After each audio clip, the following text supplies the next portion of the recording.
அப்புறம் 4 பேர் உள்ள குடும்பத்தில் அந்த குடும்பத்தை பராமரிப்பவர் மட்டும் இஸ்லாத்தை ஏற்றுக்கொண்டிருக்கிறார், தொழுது நோன்பு இருக்கிறார், மற்ற யாரும் இஸ்லாத்தில் இல்லை. இப்போது இவர் மட்டும் ஃபித்ரா கொடுத்தால் போதுமா, தனது குடும்பத்தில் உள்ள மற்ற 3 பேருக்கும் சேர்த்து ஃபித்ரா கொடுக்கணுமா என்று கேட்கிறார். அதாவது ஒருத்தர் ஒரு இஸ்லாத்தை தழுவி இருக்கிறார், அப்பதான் இந்த கேள்வி வரும். இஸ்லாத்தை தழுவி இருக்கிறார், இது குடும்பத்தில் உள்ளவங்க எல்லாம் என்ன இல்ல, அவங்க பழைய மதத்தில் இருக்கிறாங்க, ஆனா இவர் தான் பராமரிக்கிறார்.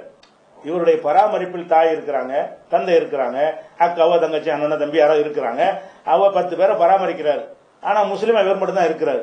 அப்ப இவர் மட்டும் இருக்கும் பொழுது நம்ம பராமரிக்கிற எல்லாத்துக்கும் கொடுக்கணுமா அப்படின்னு கேட்கிறாரு. பராமரிக்கிற எல்லாத்துக்கும் கொடுக்க வேண்டியது இல்லை. ஏன்னு கேட்டா நோன்பில் ஏற்பட்ட குறைகளை சரி செய்வதற்கு இந்த ஃபித்ரா அவங்களுக்கு கடமையாக்கப்பட்டிருக்கு. நோன்பே இல்லாத ஆளுக்கு எப்படி இருக்கும், அவங்களுக்கு ஏன் கொடுக்குறீங்க? அவங்களுக்காக கொடுக்க தேவையில்லை. அவங்க எல்லாம் இஸ்லாத்தை ஏற்றுக்கொள்ளாம இருந்தாங்கன்னா வேற வேற கவனிப்புகளை செய்யுங்க. இந்த ஃபித்ராங்கிற இபாதத்து, இந்த வணக்கம் அவங்களே ஒத்துக்கொள்ளாத விஷயம். இது அவங்களே இஸ்லாத்தை ஏத்துக்கலன்னா அவங்களுக்கு மனசார இந்த வணக்கத்தை ஏற்றுக்கொள்ள மாட்டார்கள். அவர் ஏற்றுக்கொள்ளாத ஒருவருக்காக அந்த வணக்கத்தை செய்யவும் முடியாது.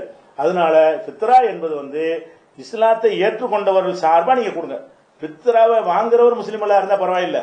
ஃபித்ராங்கிற யாருக்காக நீங்க கொடுக்குறீங்களோ, யார் சார்பில் கொடுக்குறீங்களோ அவங்க எல்லாம் யாரா இருக்கணும், இஸ்லாத்தை ஏத்துக்கிறவங்களா இருக்கணும், அல்லது குழந்தைகளா இருந்தாலும் கொடுக்கணும்னு வருது. அவங்க இஸ்லாத்துல வர்றதுனால இஸ்லாத்தை ஏத்துக்கிறவாங்க என்ற அடிப்படையில். அதான் விஷயம்.